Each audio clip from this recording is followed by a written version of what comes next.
Hi everybody, welcome to a special week at Storytime with Angel. This week we're actually going to do a series of excerpts instead of just a couple of excerpts from different books because we just had a new anthology come out with Wild City Press called Foolish Encounters. This is a Rainbow Gold anthology because the nice people from Rainbow Gold Reviews were the ones who put this together. Foolish Encounters is an April Fool's anthology.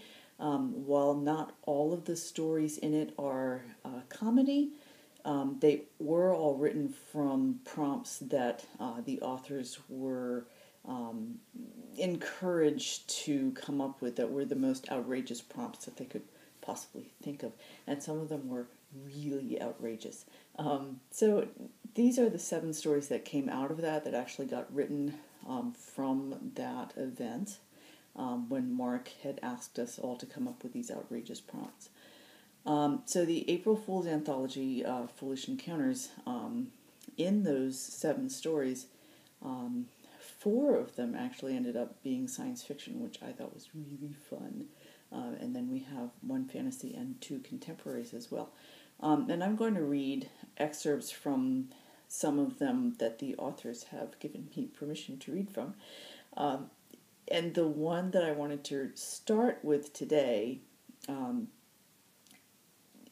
after explaining about the anthology, is the one from Ellen Gregory. And Ellen's story is a science fiction story. It's called The Lunar Imperative. And it was an interesting prompt that Ellen had come up with about what happens when werewolves are in space and they happen to go past moons. But it became, of course, more complicated than that.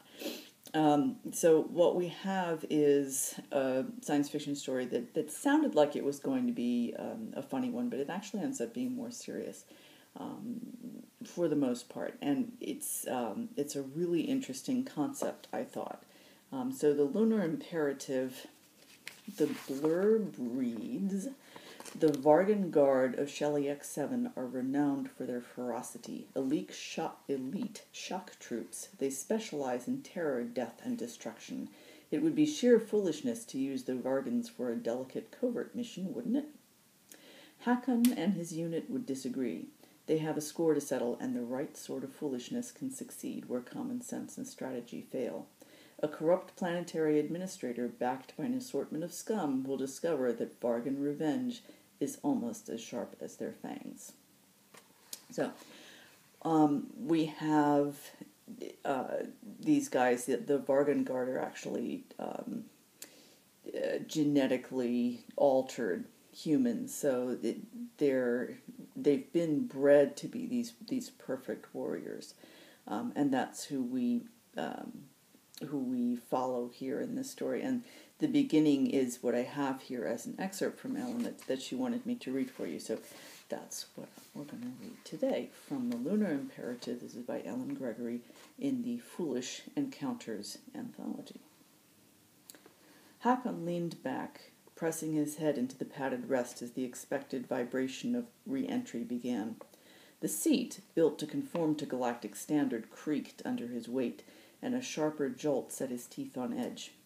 Raimi's shoulder nudged his, a warm pressure against the barely healed scars on his upper arm, but he didn't have a chance to enjoy it before Raimi leaned away again.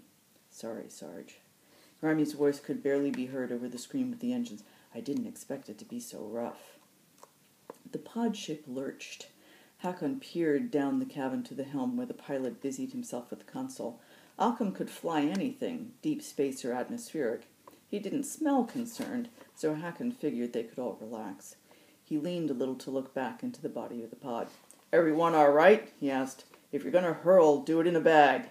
I might be able to explain 1 stinking pile of vomit away, but not 2 or 3. That drew the expected sounds of derision, and Hakon settled again, confident that the rest of his men will calm. But Raimi was still tense, craning his neck to look out the viewport. He was bright, willing, and could think for himself. He matched the rest of them in fitness and held up well under pressure, so well that Hakon sometimes forgot how inexperienced he was in comparison to the rest of the team. The tiny window to his right flashed bright with atmospheric lightning. Raimi groaned and then glanced towards Hakon, as though fearing he had been heard or was requesting reassurance. He often did that, Hakon reflected. And if they had been of the same rank, Hakon would have been delighted to offer more than reassurance. It would be no chore to offer comfort, companionship, and he suspected a great deal of mutual pleasure. Instead, he knuckled Raimi in the thigh. Occam knows what he's doing, he said. Damn right I do. How Occam had heard him, Hakon had no idea. We're going to have a bumpy ride, lads. Time to buckle in. Someone groaned, someone laughed, and someone complained his webbing was too tight, but the air was flooded with the excited scent of men about to go to war. Hakon watched them get to their seats, counting them off in his mind, appreciating their fitness for purpose.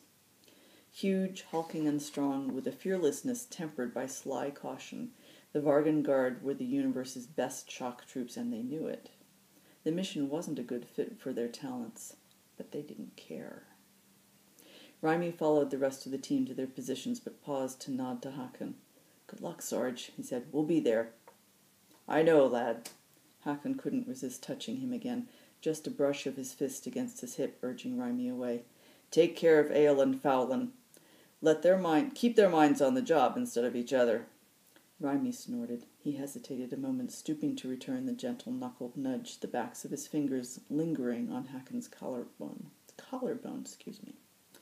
Be safe, Sarge, he murmured, then hurried after the others, bracing his hand against the wall as the ship lurched again. The ship was plummeting through the atmosphere of the dark side, following the trajectory of the almost constant meteor showers and releasing a similar hot trail. Observers should think it was just another amorphous ball of ice and gravel burning up in the upper reaches, and dismiss it from their minds. If there were observers, of course. They had picked a high rocky plateau with no signs of human habitation, and far from the center of civilization Hakon intended to enter. Far from the civilized man he intended to kill. He joined Occam. As he settled in the co-pilot seat, hands automatically reaching for the sensors, Occam grinned at him. Keep your hands to yourself, and we might get this heap down in one piece. I know better than that. Hakon had no interest in the controls. His attention was taken up by the telltales that showed the shuttles were occupied, functioning, and ready to go. The last set of lights blinked and flickered to green. All set? Occam could see that as well as Hakon could, so Hakon assumed he wanted to chat. All squared away. They'll be cramped, especially the three-man teams with all their gear, but this was the best we could do in the time. Anyhow, Vargans don't conform to galactic standard. If you wanted comfort, you should have brought one of your own damn ships. The glow from the viewing ports turned from red to yellow, gilding Occam's brush of gray hair and the deep wrinkles on his face. They'll be hot up there, sweaty, stripping off, I shouldn't wonder. That lad, the big one. We're all big, Hakon pointed out. You know the one I mean, the one you can hardly keep your hands off. Available? Fuck it, Occam. Keep your mind on the ship, not on your nads. Besides, you're what? 160 high and 60 kilos soaking wet at a guess? Vargans stick to our own kind for a good reason. I've heard the stories. Occam reached out and patted Hakon's knee. Must be a real buzzkill when you realize your partner's stopped breathing. But you know how it is. Space is a lonely place, and you can't help but wonder.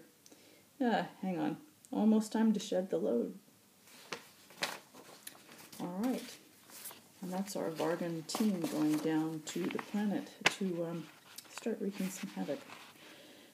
That's our excerpt for today, The Lunar Imperative by Ellen Gregory, and that is in the Foolish Encounters anthology from Wild City.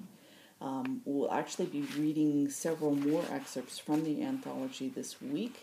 We'll have a special visit with a couple of characters tomorrow for the blog hop as well that we're doing for Foolish Encounters, and don't forget to stop back for that, because there are lots and lots of prizes attached to this blog hop, and it's going to be a lot of fun.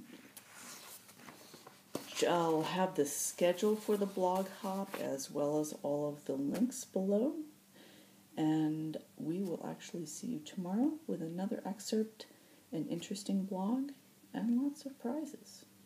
See you then.